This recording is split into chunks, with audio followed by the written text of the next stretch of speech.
Luc chapitre 15, verset 7. De même, je vous le dis, il y aura plus de joie dans le ciel pour un seul pécheur qui se repent que pour 99 justes qui n'ont pas besoin de repentance.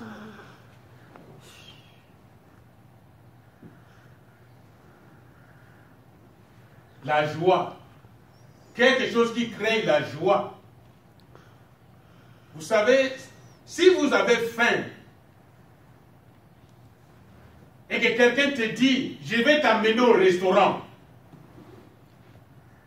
même si tu étais faible, comment? À 100% faible, dans ton esprit, sur ton corps, dès que cette parole est sortie et que tu crois que la personne va réaliser ce qu'il a dit, je vous dis, vous n'allez pas comprendre. Quelque part, vous allez avoir une force qui va vous soulever pour marcher jusqu'au restaurant. C'est-à-dire, vous êtes en train de partir. Il y a déjà des parties du corps qui bougent déjà en toi. Vous savez, quand on arrive à table, nous devons faire très attention à table.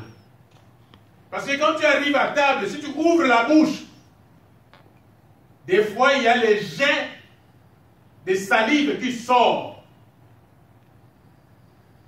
Tu n'as pas forcé ces salives.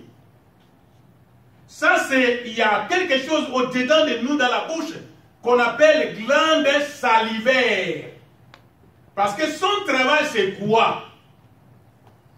C'est de mélanger la nourriture. Il envoie la salive pour que la nourriture devienne pâte dans la bouche. Ça, c'est son onction. Et son onction ne sort pas n'importe comment et n'importe quand. Ça sort s'il y a la nourriture dans la bouche. C'est là que cette onction commence à fonctionner. Nous sommes là? Amen. Ça commence à fonctionner quand il y a quelque chose dans la bouche. Tu n'as pas encore mis la chose dans la bouche, mais lui, il est pressé, il a déjà envoyé la salive. Et c'est la même chose qu'on te dit, nous allons au restaurant, quel que soit l'état de ta santé, peut-être que tu es déjà guéri à 10%. Parce que tu sais que tu vas avoir la nourriture qui va te donner la force, qui va te permettre de te déplacer. Ça donne la joie. Ici, le ciel est dans la joie quand il y a une personne qui se répand sur la terre. Amen.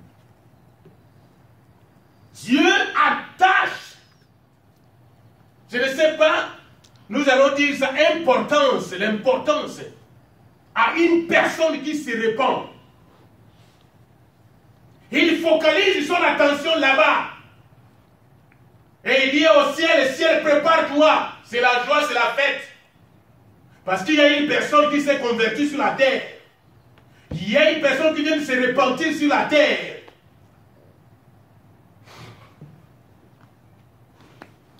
Amen. Amen. Une personne qui vient de se repentir sur la terre. Mais qu'est-ce qu'il veut dire? Qu'est-ce qu'il veut nous raconter? Attendez. Vous savez, si on a quelque chose qu'on aime, on attache vraiment l'importance à cette chose-là. Je vais vous parler des gens qui achètent de nouvelles voitures. Pas des voitures koyo-koyo comme on appelle chez nous à Abidjan. Voiture koyo-koyo, c'est une voiture qui, le matin tu démarres, après-midi tu vas chez le mécanicien, demain matin on va te démarrer, tu vas mettre de l'eau, après 20 ans tu vas faire tout. Voilà, c'est ce qu'on appelle koyo-koyo chez nous en Côte d'Ivoire. Mais bien aimé, il y a une voiture, quand c'est une voiture neuve, même s'il y a une poussière quelque part, tu vas chercher à bien regarder et enlever la poussière. Quand tu vas par exemple à Walmart, pour nous qui habitons ici aux États-Unis, qu'est-ce qu'on fait? On cherche le parking vide. 2. Une voiture pour... On dit un non? Parking. Une voiture pour un parking. Mais toi tu vas chercher 2. Vous savez pourquoi? Vous allez chercher à mettre la voiture dans le 2. La ligne même rentre au milieu en dessous de la voiture. La ligne qui sépare le 2 parkings. Pourquoi? Parce que tu ne veux pas que quelqu'un touche à sa voiture. Tu accordes vraiment de l'importance à cette voiture. C'est comme ça un papa était fâché. Après avoir acheté sa voiture, il y a des voitures qu'on écrit derrière 4x4. Et puis on n'a pas donné la réponse. C'est 4x4, c'est quoi pour les mathématiciens? Alors voilà un enfant qui arrive, il dit, ah, vous n'avez pas terminé, hein?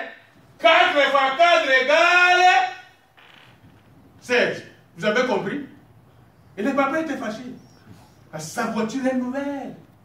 Mais si cette voiture-là avait fait déjà 20 ans, 30 ans, peut-être il allait dire, oh bon, ça c'est acheté, je vais acheter encore une autre voiture. Mais une nouvelle voiture, on attache son importance. Des fois, quand on dort la nuit, on laisse un peu la fenêtre ouverte pour bien regarder en bas si la voiture n'est pas déplacée. Si quelqu'un n'est pas venu vraiment coller pour descendre vite, déplacer la voiture. Mais bien aimé, Dieu attache de l'importance sur l'homme. Il va plus loin. Il dit qu'il n'est pas content quand les méchants meurent. Il veut qu'il change de vie. Il veut qu'il change de vie. Mais comment est-ce qu'ils vont faire pour changer de vie? Vous savez, il y a un verset dans la Bible qui dit on doit écouter la parole s'il y a des gens qui prêchent. S'il n'y a pas de gens qui prêchent, comment est-ce qu'on va écouter la parole? Vous pensez que Dieu va descendre pour organiser les campagnes d'évangélisation d'une croisade? Non! C'est toi, c'est moi. Nous devons faire ces choses sur la terre. Mais bien aimé, si nous passons à côté de notre mission, c'est là que ça va compliquer toute notre vie. Si nous passons à côté de notre mission, ça va compliquer notre vie, notre existence sur la terre. Vous allez me dire que non, mais moi j'ai mon doctorat, j'ai ma licence, j'ai tout ce que vous pouvez compléter là-bas. J'ai fait beaucoup de voyages. Mais bien aimé, si nous avons un problème avec Dieu,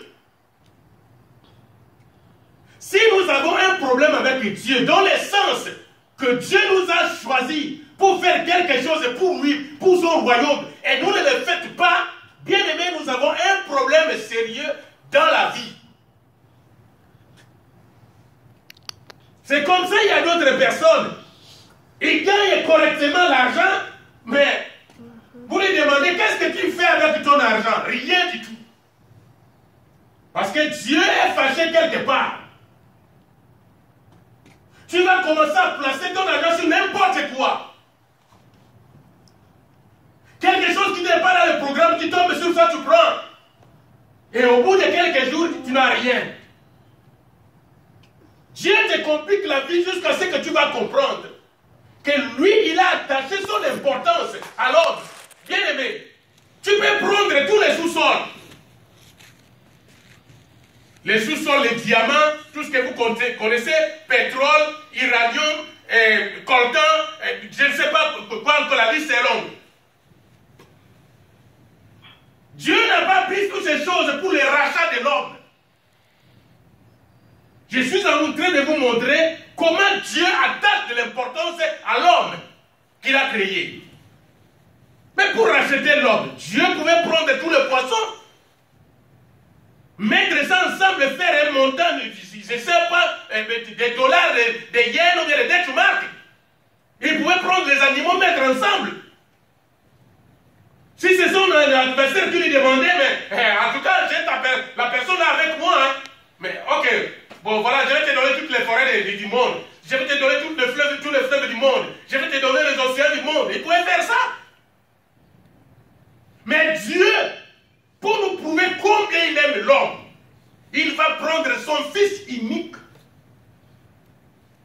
Voilà pourquoi je dis, Dieu a tant aimé le monde qu'il a donné son Fils unique pour que quiconque croit en lui ne périsse point, mais qu'il ait la vie éternelle. Il va prendre l'unique Fils qu'il avait dans sa vie pour racheter l'homme. Ça doit nous faire réfléchir, bien-aimés. Chacun doit réfléchir, bien-aimé. Combien Dieu attache l'importance à l'homme. C'est là que je viens maintenant pour descendre. Là où je voulais vous amener. Pour vous montrer que, pour que Dieu organise une fête, je m'excuse, pour que Dieu organise une fête, pour qu'il soit dans la joie, il faut que l'homme qui est sur la terre intervienne pour donner à Dieu cette occasion. Est-ce que vous comprenez? Amen. C'est-à-dire, un homme qui se dit choisi par Dieu, qui comprend qu'il est en mission sur la terre, il doit se lever pour aller parler à un païen, pour aller parler à un impunique, pour aller parler à un voyou, pour que ce voyou vienne au Seigneur et que le Seigneur s'asseye avec ses anges pour dire nous sommes dans la joie parce qu'il y a quelqu'un qui était perdu dans la boue, qui nous a rejoints, qui est revenu à nos pieds. Et ça doit passer par qui? Ça doit passer par toi, ça doit passer par moi. Oh non, mais moi je vais parler, c'est celui-là. Ils nous disent, nous en mettent trop dans les quartiers. Mais je vous dis, Dieu a besoin de lui. Dieu a besoin de cette personne qui vous embête dans les quartiers. Dieu a besoin de celui qui vous embête au travail. J'avais dit la fois passée au pasteur que non, il y a quelqu'un qui ne fait pas de moi, qui ne veut pas me voir au travail. Voilà ce qu'il a dit, ce qu'il a dit. Mais Dieu l'a récupéré à sa manière. C'est pas que Dieu l'a tué, mais Dieu l'a corrigé et le frère a arrêté sa démarche. Dieu a tant aimé le monde qu'il a donné son Fils unique pour que quiconque croit en lui ne périsse point, mais qu'il ait la vie éternelle. Mais oui, il a donné son Fils unique. Mais comment quelqu'un qui est dans le péché va savoir ces choses? Mais Dieu passe par toi. Mais tu ne le fais pas. Je n'ai pas le temps. Mon travail me prend du temps. Mes enfants me prennent du temps. Mon mari me prend du temps. Mes affaires me prennent du temps. Je n'ai pas le temps pour Dieu. Je n'ai pas le temps pour évangéliser. Oh non, je vais m'organiser le fils une fois par mois. Je vais m'organiser le fils 3 fois par mois. Non! Dès que l'occasion se présente, oui, Dieu n'a pas donné la date. Que non pour que moi je sois dans la joie au ciel, il faut que ce soit les 30, il faut que ce soit les 25. Non! C'est tous les jours. C'est tous les jours que nous devons pousser le ciel à faire une fête, à être dans la joie. C'est tous les jours. Et à chaque moment, à n'importe quelle occasion. La Bible va plus loin, dit, prêche l'évangile. Les temps mauvais ou les temps qui n'est bon, prêche l'évangile. Il n'y a pas de temps pour l'évangile. Nous avons le temps pour nos vacances. Nous avons le temps pour nos pique-niques. Mais le temps pour l'évangile, c'est à tout moment.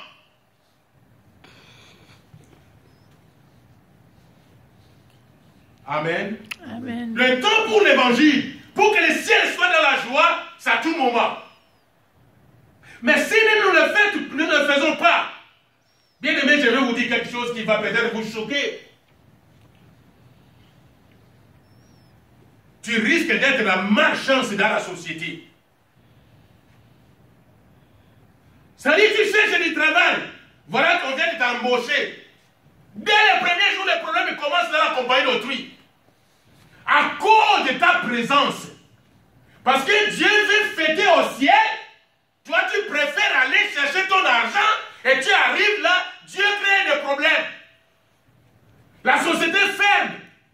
Tu arrives là, tu as des problèmes avec tes coworkers matin, midi, soir. Personne ne vient te voir. C'est comme si tu n'as pas que des capacités. Tu as des capacités. Tu es capable. Quand tu te regardes ce que tu as fait à l'école. Tu regardes le travail qu'on t'a donné. Tu dis ça, c'est rien. Mais, parce que tu as un problème Dieu. Quand tu arrives là, la société ferme. Tu arrives là, le directeur dit, je ne veux plus te voir. Le directeur dit, moi je vais aller ailleurs. Est-ce que vous comprenez? Oui. C'était le cas de Jonas que vous connaissez très bien. Nous sommes le malheur, quelque part, pour nos familles. Quelque part, pour notre propre vie. Quelque part, pour nos coworkers, pour la société, pour notre quartier. Nous devenons le malheur. Le porte-malheur. Regardez les gens, les commerçants qui sont allés acheter leurs marchandises, qui rentrent dans un bateau, chacun avec sa calculatrice à la main, et dit quand je vais arriver, je vais remplir tel dépôt, je vais remplir tel dépôt, je vais mettre dans les étalages, et je vais gagner autant. Mais curieusement, quelqu'un rentre dans les bateaux. Quelqu'un qui porte les ainsi dit le Seigneur. Quelqu'un qui a la parole de Dieu rentre dans les bateaux. Vous savez, si un serviteur de Dieu se présente dans votre groupe, c'est une bénédiction. Mais je vous dis, il y a des moments, ce n'est pas une bénédiction, mais c'est la malédiction. Pourquoi je dis la malédiction? Parce que celui-là est en train de fuir. Il est en train de fuir. Personne ne le sait, mais le ciel le sait. Le ciel l'attend. Le ciel se prépare pour fêter, mais cette personne est en retard. La personne est en train de fuir. Il cherche aussi là où il y a un groupe de gens, de personnes pour venir s'immiscer au-dedans. Les autres chantent, les autres dansent, lui aussi danse, lui aussi chante. Or, il est venu détruire le groupe qui est là. Jonas rentre dans le bateau, comme tout client. D'ailleurs, le propriétaire du bateau était content. Vous savez pourquoi? Il pouvait occuper seulement une petite place. Parce qu'il n'avait pas de marchandises. Il n'était pas commerçant. Peut-être qu'il avait son sac au dos s'il y en avait à l'époque. Mais c'est lui le trouble fait dans le bateau. Je dis le trouble fait dans le bateau. Est-ce qu'il était sorcier? Non. Il était magicien? Non. Il avait des fétiches? Non. Mais il avait l'appel de Dieu. Dieu lui avait dit, tu dois aller à Ninive pour prêcher l'évangile.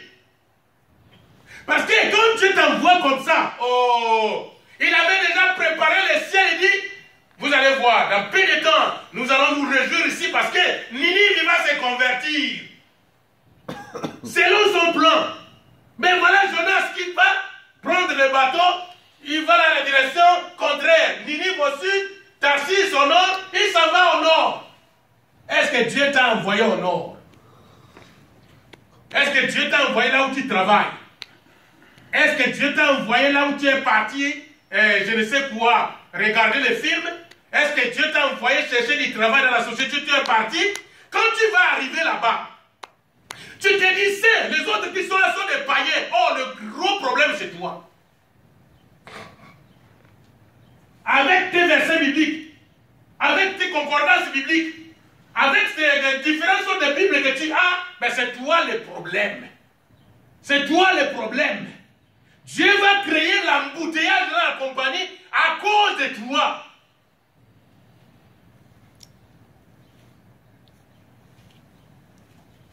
Bien aimé, je vous dis, Dieu ne nous a pas envoyés dans l'église pour les mariages. Congolais, écoutez-moi. Ivoiriens, écoutez-moi. Béninois, écoutez-moi. Afrique, écoutez-moi. Dieu ne nous a pas envoyés dans l'église pour les mariages. Dieu ne nous a pas envoyés dans l'église pour chercher du travail. Cherchez premièrement le royaume. Les restes sont des petits cadeaux qu'on va nous donner. Nous avons oublié notre mission.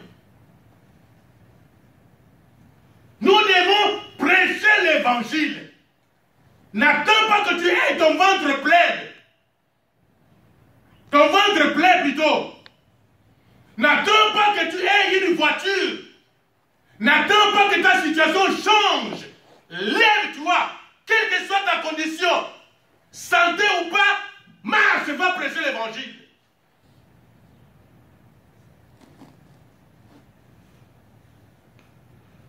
Amen. Amen. Dieu a tant aimé le monde. Regarde bien cette phrase. Analyse bien cette phrase. Dieu a tant aimé le monde qu'il a donné son Fils. Mais tout ce que nous voyons sur la terre appartient à Dieu. Il pouvait réunir, comme je disais au début, les sous-sols, les animaux, les eaux, donner à celui qui devait lui remettre son enfant, ses enfants. Mais il va prendre l'unique enfant qu'il a. Combien nous sommes importants, c'est bien-aimé. Combien un converti est important devant Dieu. Quand nous allons à Dieu, ce ne sont pas nos comptes en banque que nous allons présenter à Dieu. Ce n'est pas la beauté des voitures que nous circulons avec. Ce n'est pas des maisons que nous avons où nous dormons. Ce n'est pas des villes qui ont des grands ciels là où nous habitons. Non.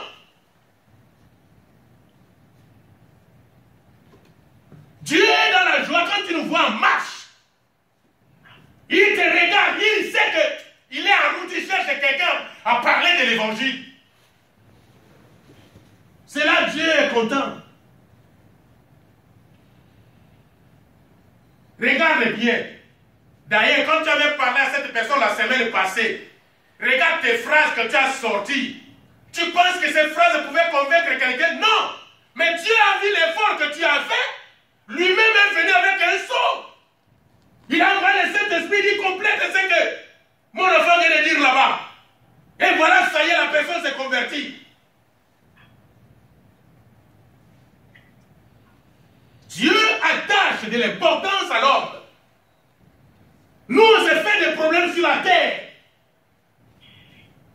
Nous voulons inviter, forcer toutes nos vies de venir dans l'église, d'accord. Les soucis parce qu'il y a peu de membres, non. Va prêcher l'évangile, le reste, ce n'est pas ton problème.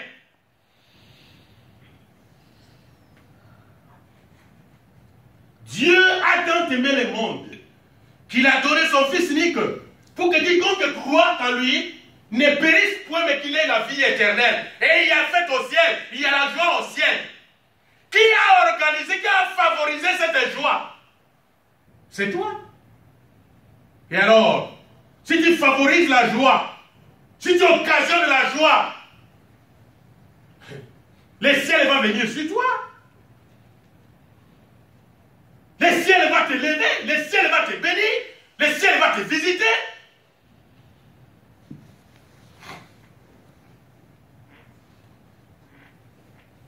Amen. Amen. Alors, il ne faut pas qu'on se fâche, hein? Il faut qu'on se dise des vérités.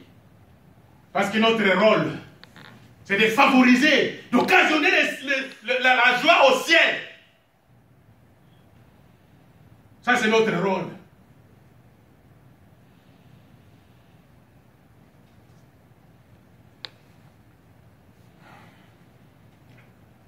Mais dans le monde d'aujourd'hui, pour aller prêcher l'évangile, si je n'ai pas où dormir, je ne vais pas aller prêcher l'évangile. Hein.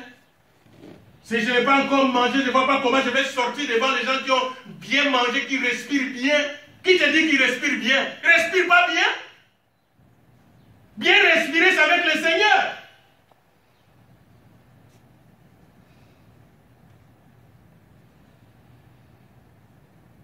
Et nous arrivons au verset du jour, Actes chapitre 1.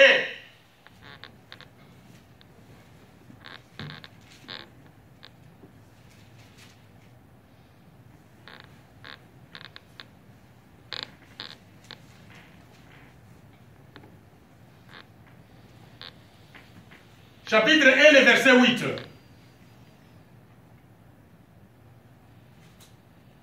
La Bible dit, mais vous recevrez une puissance, le Saint-Esprit surviendra sur vous. Et vous serez mes témoins à Jérusalem, dans toute la Judée, dans la Samarie, et jusqu'aux extrémités de la terre. Verset 9. Après avoir dit cela, il fit élever pendant qu'il le regardait, et une nuée le déroba à leurs yeux.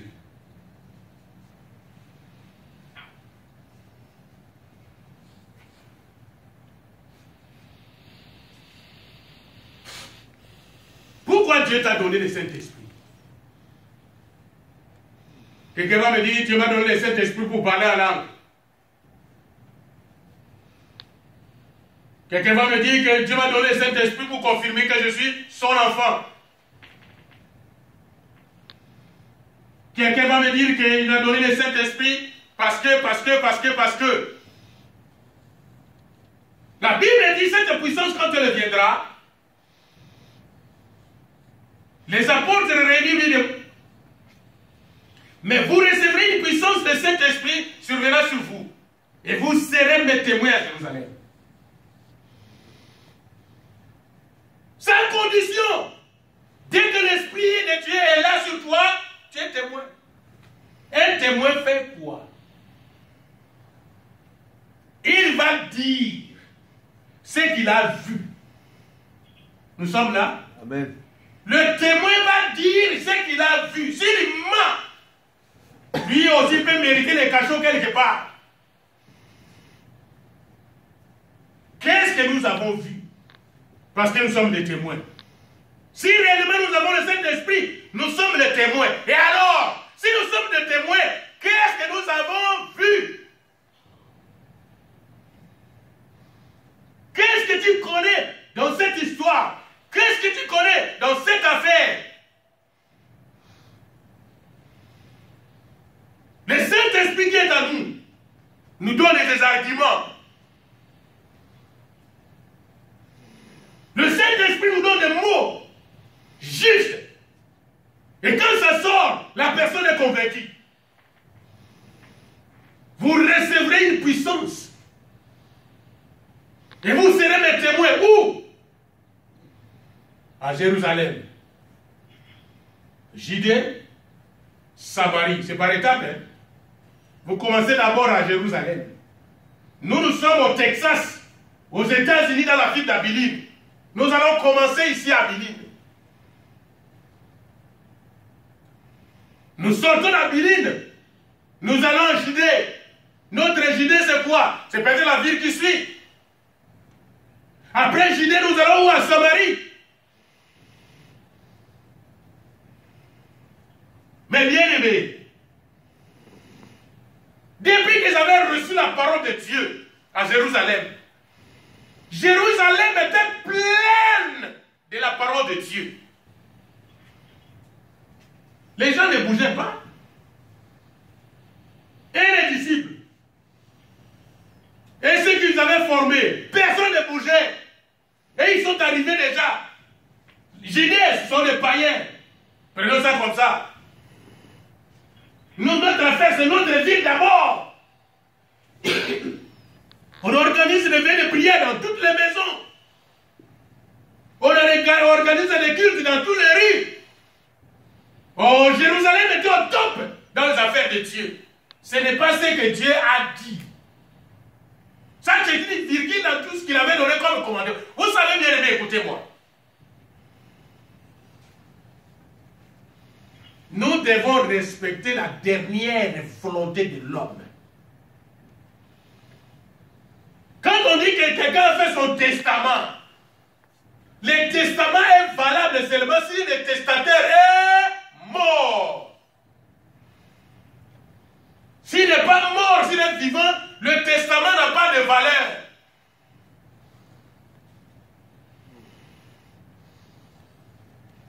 Jésus, avant de partir, avait dit ceci. Vous recevrez une puissance de Saint-Esprit survenant sur vous. Et vous serez mes témoins à Jérusalem. Voilà c'est que la dernière volonté de Jésus. Il dit, vous recevrez le Saint-Esprit. Et vous serez mes témoins. Vous serez prédicateurs. Vous serez tout ce que vous pouvez compléter.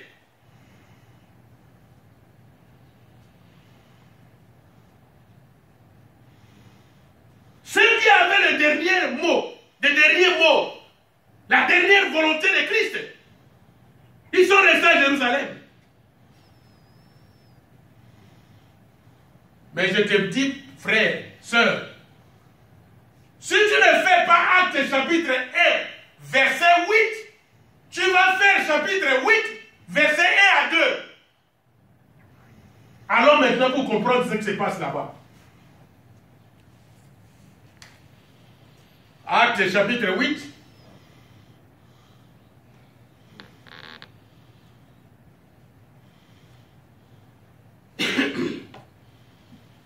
Le verset, il dit ceci. Saul avait éprouvé le maître d'Étienne. Oh, ok. Il y a ce jour-là une grande persécution contre l'église de Jérusalem. Et tous, excepté les apôtres, se dispersaient dans le contrée de la Judée et de la Samarie. Des hommes pieux ensevelirent Étienne et le plairaient à grand bruit. Saul, de son côté, ravageait l'église, pénétrant dans la maison, et il arrachait hommes et femmes et les faisait jeter en prison. Ceux qui avaient été dispersés allaient de lieu en lieu annonçant la bonne nouvelle de la parole. Pasteur, tu as compris? Je ne sais pas si je vais relire encore le verset 8. Si tu ne fais pas le chapitre 1, verset 8, tu vas faire le chapitre 8, verset 1 à...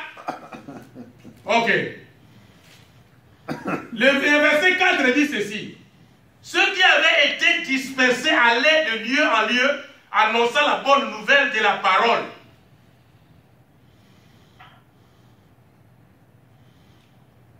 Philippe étant descendu dans la ville de la Samarie, il prêcha le Christ.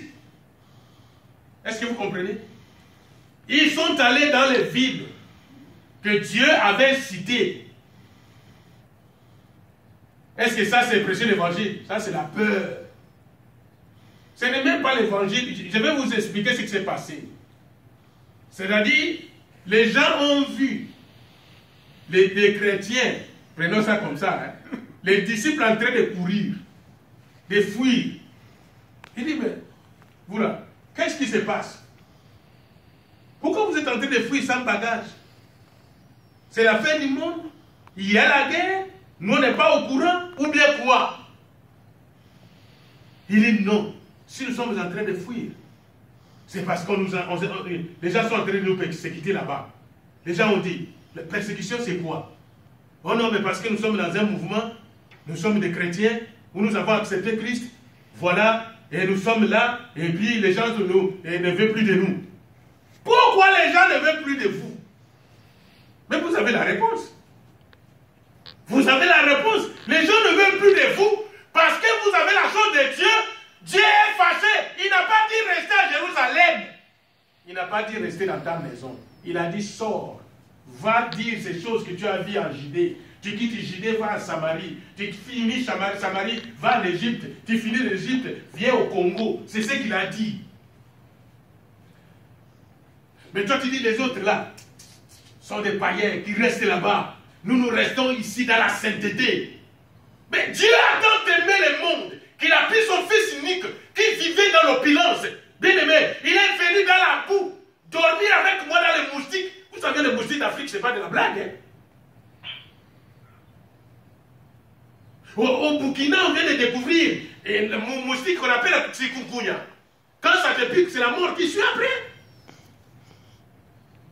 La nuit passée, je parlais avec ma belle-sœur au téléphone, qui est loin au Congo là-bas. Regarde le Burkina et le Congo. Il dit, mais cette moustique m'a piqué. Il dit, c'est arrivé déjà là-bas? Il dit, oui, voilà. Bien aimé, écoutez-moi bien. Si tu ne fais pas le chapitre 1, tu vas faire le chapitre 8. Et le chapitre 8, c'est forcé. Là, tu vas même abandonner ta famille parce que celui qui courait pour traverser Judée, pour aller à Samarie là-bas, je ne sais pas si sa famille était derrière lui. Hein. C'est sauf qui paie à ce moment-là. À cause de toi, ta famille est en difficulté. À cause de toi, ta famille, la société est en difficulté. À cause de toi, parce que tu veux rester quelque part, cloué. Oh, Dieu t'attend au Bénin. Dieu t'attend au Sénégal. Dieu t'attend au Kivu. Dieu t'attend n'importe coin du monde. Dieu t'attend là-bas.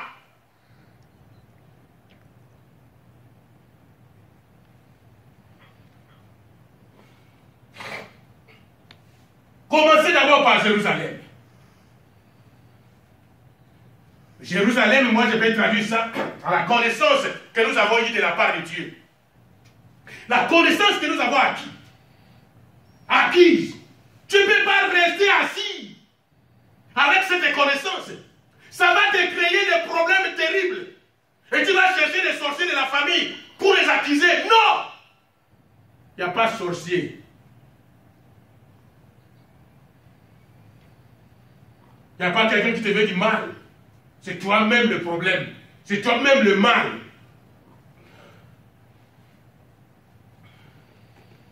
Non, je reste ici à Jérusalem. Et Jésus a dit, vous recevrez, et puis vous allez partir où? Témoigner. À Judée, à Samarie et dans le monde. Mais toi, tu préfères rester à Jérusalem. Parce que tu connais bien les rues de Jérusalem. Tu connais bien les carrefours de Jérusalem. Même à minuit, tu peux te retrouver. Même pendant une grosse pluie, tu peux te retrouver.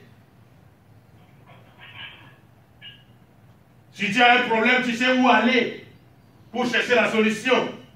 Mais quitter Jérusalem pour aller dans un autre terrain que je ne maîtrise pas. Non.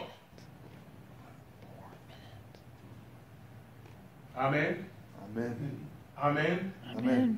Je dis qu'on ne soit pas fâché, c'est la parole de Dieu. La dernière volonté de l'homme.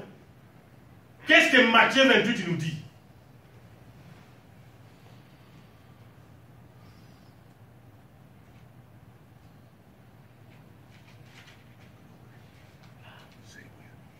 « 28, 18 à 20. Jésus s'étant approché, leur parlant ainsi, tout pouvoir m'a été donné dans le ciel et sur la terre. Allez, faites de toutes les nations des disciples, les baptisant au nom du Père, du Fils et du Saint-Esprit, et enseignez-leur à observer tout ce que je vous ai prescrit, et voici je suis avec vous tous les jours jusqu'à la fin du monde. » Leur parlant ainsi, tout pouvoir m'a été donné dans le ciel et sur la terre. Allez.